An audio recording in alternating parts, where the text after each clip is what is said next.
Hello one and all, Jasper here, and if it wasn't obvious, one of my favorite franchises is Game of Thrones. I was always a sucker for medieval fantasy settings, Dungeons and Dragons and whatnot. But as I became older, wiser, and somehow less cool, I began to care less and less about the fantasy part of medieval fantasy, making Game of Thrones almost a perfect fit for me as its magic system isn't very intrusive. Game of Thrones then opened me up to other medieval settings, most often historical dramas such as Vikings, Last Kingdom, and Outlaw King, which scratched that itch of mine for medieval political dramas, but never quite as much as Game of Thrones did. Yet there is a series that was reasonably close to eclipsing Game of Thrones as one of my favorite stories, and it comes from not the West, but the East. So everyone sit down and let me tell you about my favorite anime, Vinlandsaga. So, Vinlandsaga wasn't exactly difficult for me to come across, because when I was a wee lad, I was, or I guess I still am, a weeb. I watched the terrible One Piece dub, and it somehow didn't stop me from completing the still ongoing series that is just as old as me.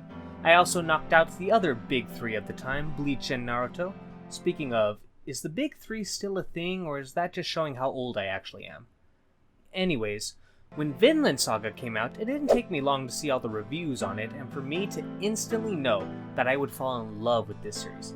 And after binging the series in preparation for this video, as well as the second series that was announced recently, I wanted to just talk about it.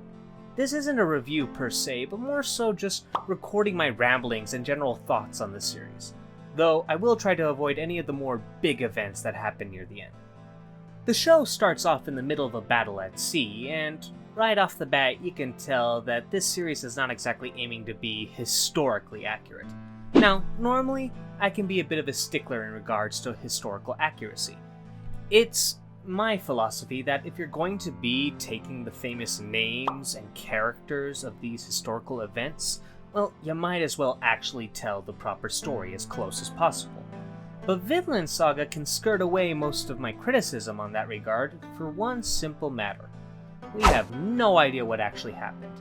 Historical writing for most of these characters have a lot of splotches and holes in them, a prime example being our main protagonist, Thorfinn, who after a quick Google search, we know practically nothing about his actual life before he made the voyage to Vinland, aka Canada. So, technically, it's possible that Thorfinn, before his journey, traveled with a Roman pirate and Danes because they killed his father, served as a bodyguard to royalty, and had a duel with a man who could swing around a caber log like a baseball bat.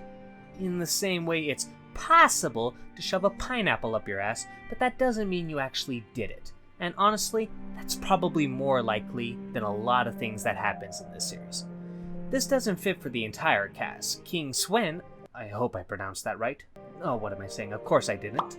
Is a fairly prominent character who seems to differ drastically from his historical counterpart. While on the topic of historical accuracy, something the show actually does do a great job is on clothes, armor, and weapons. Well, not perfect, some of those axes are a bit too big, but when you have characters that can uppercut horses into the air, I think they can make do with the weapons being a bit on the heavy side. But mostly everything else checks out in regards to my knowledge for the period, which is not a lot, but I'll give this series a C+ in historical accuracy. They clearly went above and beyond what most historical movies and shows do, but I gotta dock points as most of the historical prevalent characters who we know more about are a bit of a mess in regards to accuracy. Enough about historical accuracy though. What's the story about? Since that is probably what most of you care about. And it's one hell of a roller coaster, let me tell you, as it focuses predominantly on three characters. The first, as mentioned before, is Thorfinn, starting off as a child who wants to be a great warrior because, well, they're Norse, and they worship like 3 different gods of war, as well as the only way getting into heaven is to die bravely in battle. This is in stark contrast to his father Thor's, who seems to have adopted a more pacifist idea on life. This, however, tends to bite him in the ass as he refuses to kill people, including a pirate captain named Askeladd, who attacks him and kills him by taking advantage of said pacifism. This motivates Thorfinn into stowing away on their boat with the singular goal of eventually killing Askeladd in a duel to avenge his father. For me, when I first watched this, I couldn't help but draw some parallels between Thorfinn and Thors with Arya and Eddard. Arya and Thorfinn, since both become so focused on revenge that they seem so quick to toss away their humanity in order to get that revenge that they seek. Thors and Eddard, in my eyes, are the two idiots who let their honor and morals get in the way of doing what is objectively the better choice. Eddard warning Cersei and not taking Renly up on his offer, which leads to his execution and the Seven Kingdoms sent into a civil war. And Thors for not killing a bloody pirate, which results in his son turning into practically a psychopathic killing machine who does all sorts of fucked up shit later in the series that he would clearly not be a fan of now. Getting back to specifically Thorfinn, I found him to be the weakest of the three prominent characters, despite being the protagonist. His development pretty much just happens after his father's death when he turns into a single-minded killing machine and just stays like that for the rest of the first season. This isn't exactly bad, as his motivations are understandable, and you can see the logic, or in some cases lack of logic, in every decision he makes in order to get his revenge. But it's just a bit of a simple, bare-bones motivation and character. Luckily, the other two characters carry a bit more weight in regards to complexity. Canute, one of the more prominent historical characters in the series, who doesn't have much resemblance to his real-life counterpart. Luckily, the foundation has been set for him to become his more real self, as he has by far the most development in the first season, going from a timid, shy princeling who can't even speak to others, into a confident, commanding king who you can look at and see the future and how he will become that great conqueror he is known for today. My only issue with him is that his development is both too fast and too slow. What I mean by that is, I think the series either has him starting out way too timid and cowardly at the beginning, which results in the development and near giving me whiplash, or that a little more time needed to be given for the final character we get to be more believable.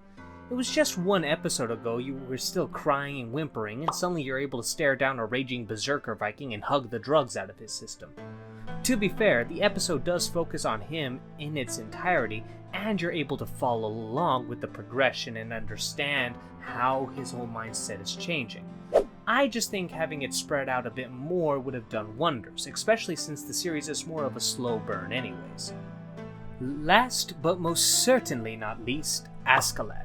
Make no mistake, even if Thorfinn is technically the protagonist of the series, it's Askeladd who fits that mold far better. He is the main driving force behind each and every event that happens in the story, and is easily my favorite character in the series. He's like if Tywin Lannister was a badass warrior and had the charisma of Tyrion. A bit of a Gary Sue, but honestly, you don't care at all while watching it because he is just so likable and entertaining. This is despite how much you should hate him for the terrible actions he takes. A decent amount of betrayal, torture, murder, and raiding. You can't help but respect his intelligence and fall for his charisma either way though. When you delve deeper into his own history, motivations, and goals, you honestly want him to achieve it and win because, in a way, he is the most deserving. It also helps that the story he is backed up against a wall on a few occasions and needs help getting out, so it's not like has the answer for everything and is constantly winning. There are a lot of other characters we could go into, one-offs, even single episode characters, but honestly, I think it would be better to let you experience them yourself, since the whole point of this series is the characters. It's not an action shonen, though there are a good amount of enjoyable fights and well choreographed ones at that. And it's not just a political drama, as only the second half of the season delves into the turbulent situation our characters find themselves in, or I should say, get into willingly. But I've gushed long and hard about this series, and I hope that I talked at least one of you into watching and checking it out. The second season was recently announced, so now's a pretty good time to jump in so you won't have to wait 3 years for it to come out like I had to. Though, as Game of Thrones fans, I think we all have a lot of experience in waiting for the next installment. Be safe, and I hope you all have a wonderful day.